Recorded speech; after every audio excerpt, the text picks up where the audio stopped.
सिंधी में साइंसी ॼाण बाबति ॿ अहम किताब काइनात जो मुकमल नज़रियो ऐं चार्ल्स डार्विन सिंधीकार डॉक्टर अली मुर्तज़ा धारेजो छपाईंदड़ सिंध साइंस अकेडमी ॼामशोरो। अॼु जे इंसान साइंस जे हवाले सां बेमिसाल तरक़ी कई आहे। साइंस जे वसीले काइनात जे अहिड़नि राज़नि जी खोज कई आहे जंहिंखे पढ़ी ॿुधी ऐं ॾिसी ॾंदे आङिरियूं अचियो वञनि। साइंस जिन ॿिनि नज़रियनि जे करे इनक़लाब बर्पा कयो आहे उहे आहिनि इर्तिक़ा जो नज़रियो ऐं बिग बैंग जो नज़रियो। जेकॾहिं अव्हां हिननि ॿिन्ही नज़रियनि जे हवाले सां ॼाण हासिल करण में दिलचस्पी रखो था त अव्हांखे सिंधीअ में डॉक्टर अली मुर्तज़ा धारेजो साहब जा तर्जुमो कयल ॿ किताब काइनात जो मुकमल नज़रियो ऐं चार्ल्स डार्विन ज़रूरु पढ़णु घुरिजनि। काइनात जो मुकमल नज़रियो जग मशहूर साइंसदान स्टीफन हॉकिंग जे मशहूर लेक्चरनि द थ्योरी ऑफ एवरीथिंग जो तर्जुमो आहे। हीअ किताब सन 2019 में सिंध साइंस अकेडमी छपराए पधिरो कयो।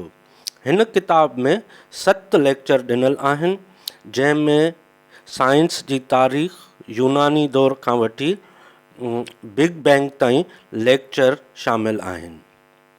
20वीं सदीअ जे साइंसदाननि में आइंस्टाइन खां पोइ जंहिं साइंसदान खे अवामी सतह ते गैर मामूली शोहरत मिली उहो स्टीफन हॉकिंग आहे जेको 30 सालनि खां मथे जे अरसे ताईं मुकमल तौर जिस्मानी मफ़लूज रहियो,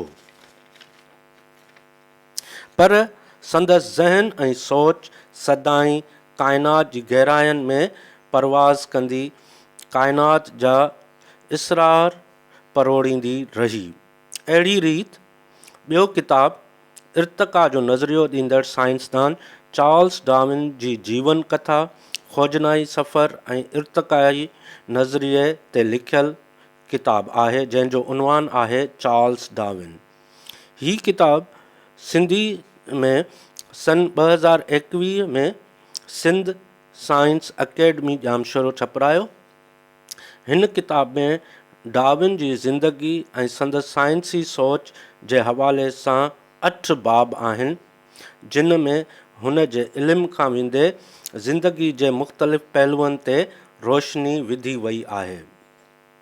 सफ़र दौरान डार्विन महसूसु कयो त सभु माण्हू जानवर तोड़े ॿूटा हिक ॿिए सां लाॻापियल आहिनि।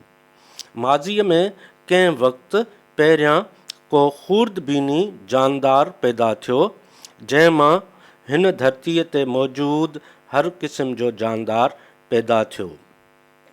जेकी साह वारा पंहिंजे माहौल में बहितरीन तरीक़े सां ठहिकी रही सघनि था उहे हिकु वॾे अरसे ताईं ज़िंदा रहनि था।